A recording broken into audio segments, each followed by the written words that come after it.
du cirque de Mafate en passant par celui de Cilaos jusqu'à la côte du Sud sauvage. Ces paysages vus du ciel, Philippe Edeline, pilote d'hélicoptère depuis plus de 30 ans, les connaît désormais par cœur et partage leur histoire et leurs secrets avec ses passagers. À chaque fois qu'on passait quelque part, il nous expliquait ce que c'était.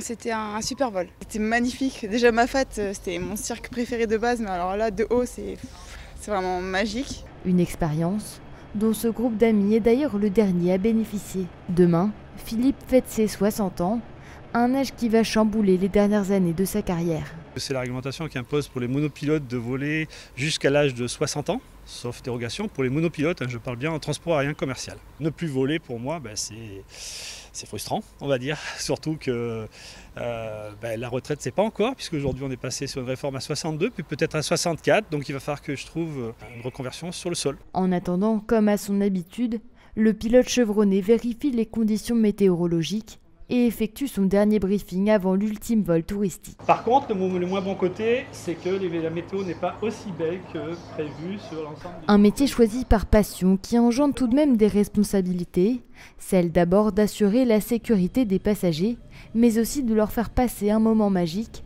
avec parfois des demandes très spéciales. On m'a demandé d'annoncer dans l'aéronef, lors du passage sur le trou de fer, que j'avais un couple qui allait se marier, et c'est le monsieur qui a présenté les anneaux à sa future compagne.